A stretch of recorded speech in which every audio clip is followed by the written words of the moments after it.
अस्सलाम वालेकुम viewers, welcome to my YouTube channel. आज हम डिस्कस करेंगे क्रॉस प्रोडक्ट ऑफ वेक्टर्स को।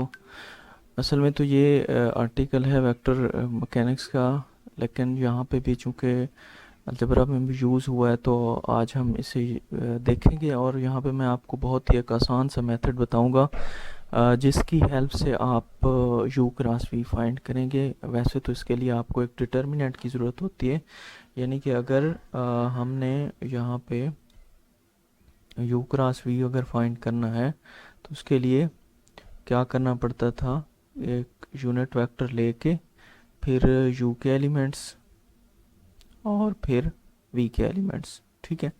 तो इसको सॉल्व करना पड़ता था, तब जाके हमारे पास यू क्रॉस वी की वैल्यू आती थी। तो आज बड़ा शॉर्टकट मेथड है आपके लिए, इससे आप जो है इजीली फाइंड कर सकते हैं यू क्रॉस वी को। U two U three V two V three U one U three V one V three U one U two V one V two. अब ये सारा कुछ अगर इसको देखें ना, इसको हमने सॉल्व किया तो हमारे पास ये बना, ठीक है। इससे हमने फिर ये बनाया। तो मैं आपको डायरेक्टली समझा देता हूँ कि आपने इसको याद करने की ज़रूरत नहीं है, बल्कि बहुत ईजी है। आपने क्या करना है, अगर आप यू क्रॉस वी निकाल रहे हैं तो आप ना उसको लिख लें, अपने दोनों वेक्टर्स को लिख लें, ठीक है। यानी कि U one U two U three, ये यू वाली row, V one V two V three, ठीक है। अब आपने करना क्या है, जब आपने पहला एलिमेंट लिखना है तो आप पहले कॉलम को स्किप कर दें, ये दोनों लिख लें यहाँ पे। इस तरह दूसरे के साथ माइनस लगाना है, क्योंकि हमें पता है कि ये माइनस आता होता है दूसरे के साथ। तो ये दूसरा लिखना है तो दूसरे को स्किप कर दें, U one U three V one V three. इसी तरह अगर तीसरे को लिखना है तो इस तीसरे कॉलम को स्किप कर दें, U one U two V one V two. तो इसको मेमोराइज करने की भी ज़रूरत नहीं है, ये बड़ा इजी काम है। अब जो क्वेश्चन हमें दिया गया है, u और v का जो है हमने क्रॉस प्रोडक्ट फाइंड करना है, तो मैं इसी फार्मूले में ही इसकी वैल्यू पुट करूँगा। तो देखें क्या बनेगा, u cross v is equal to, okay, क्या है, U two U three V two V three, यानी कि ये यू टू ये यू थ्री ये वी टू और ये V three. Two minus two and zero one, okay, फिर माइनस। अब दूसरे को छोड़ देना है भाई, वन माइनस टू, दूसरे को छोड़ेंगे थ्री वन। इसी तरह जो है लास्ट में थर्ड को छोड़ेंगे, वन टू थ्री ज़ीरो, ठीक है। बस इतना सा काम था। अब आपको बड़ा इजी काम है डिटर्मिनेंट को सॉल्व करना। ये टू बनेगा, ये बनेगा वन और ये बनाएगा प्लस सिक्स, तो ये बन जाएगा सेवन, सेवन के साथ माइनस आ जाएगा और ये ज़ीरो माइनस सिक्स बनेगा। तो ये हमने क्या किया, यू क्रॉस वी फाइंड कर लिया बहुत ही इजी मेथड से। ओके, नेक्स्ट हम कुछ प्रॉपर्टीज़ देखेंगे क्रॉस प्रोडक्ट की, जिस तरह हमने डॉट प्रोडक्ट की देखी। तो सबसे बड़ी अहम प्रॉपर्टी जो है, पहली प्रॉपर्टी कि ये जो है नॉन कमोटेटिव होता है। क्या होता है, नॉन कमोटेटिव, यानी कि इसके लिए ये बाहर माइनस आना लाजमी है, तब जाके ये इक्वल होंगे। इसी तरह ये अगली जो दो प्रॉपर्टीज़ हैं, ये क्या है, डिस्ट्रीब्यूटिव लॉ है, तो डिस्ट्रीब्यूटिव लॉ होल्ड करता है इसके अंदर। फिर ये है कि ये स्केलर को प्रिजर्व करता है, स्केलर को आप कहीं पे भी मल्टीप्लाई कर दें उससे कोई फ़र्क नहीं पड़ता। नेक्स्ट है हमारे पास ज़ीरो से मल्टीप्लाई करेंगे तो ज़ीरो आएगा। और लास्ट है कि इसको अगर दो वेक्टर्स, अगर एक वेक्टर है उसको अपने आप से मल्टीप्लाई करें, उससे अपने आप से क्रॉस प्रोडक्ट लें तो वो ज़ीरो आएगा। और उसकी वजह ये है कि हमने पढ़ा हुआ है कि यू क्रॉस वी ये होता है U V sine of theta, ठीक है। जब मैं यू क्रॉस यू करूँगा तो ये क्या बन जाएगा, यू यू साइन ऑफ।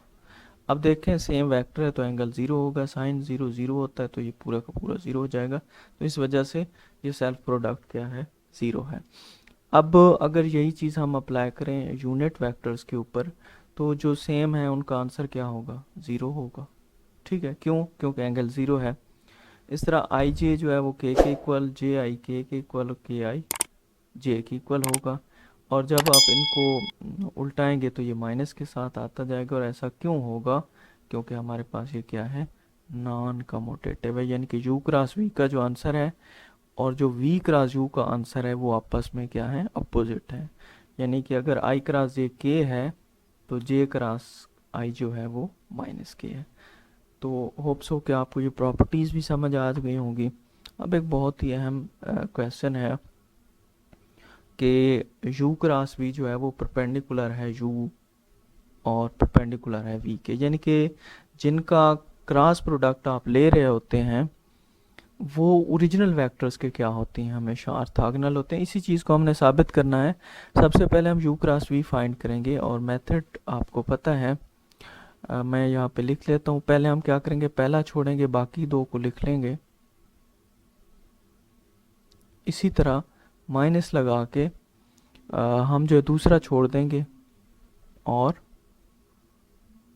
पहले और तीसरे को लिखेंगे। लास्ट में हम तीसरा छोड़ेंगे, पहले दो को लिखेंगे।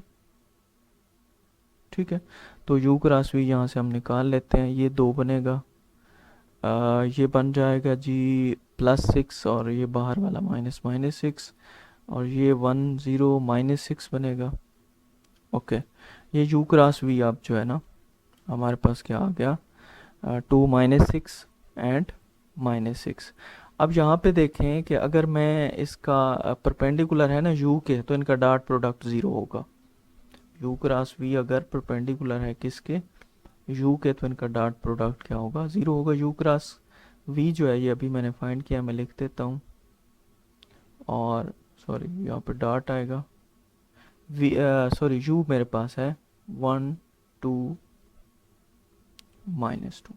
ठीक है, तो देखते हैं कैसे।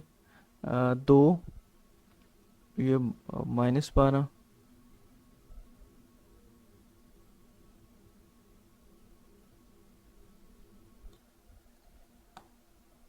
अच्छा, इसमें ना एक हमारे हमसे मिस्टेक हुई थी यहाँ पे लिखने में। तो ये -7 बनता है, यहाँ पे भी आपने -7 ही लिखना है। ठीक है ना, क्योंकि यहाँ पे हम जब दूसरे को स्किप करते हैं तो 1 और -2 और 3 और 1 लिखता है। हम यहाँ पे जो है ना 0 लिख के गए थे।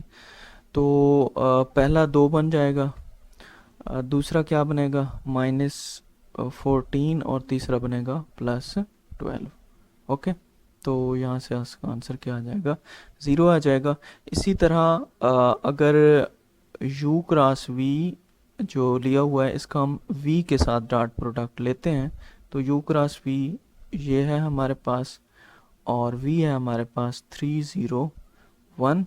तो यहाँ पे देखें कि ये पहला 6 बन जाएगा, दूसरा 0 और तीसरा जो है -6 बनेगा। तो इसका आंसर भी क्या होगा, 0 होगा। तो इसका मतलब है कि जो क्रॉस प्रोडक्ट है दो वेक्टर्स का, वो उन दो वेक्टर्स के क्या होता है, हमेशा ऑर्थोगोनल होता है या परपेंडिकुलर होता है। यहाँ पे कुछ हमारे पास एरियाज हैं, ये अक्सर पेपर में पूछे जाते हैं।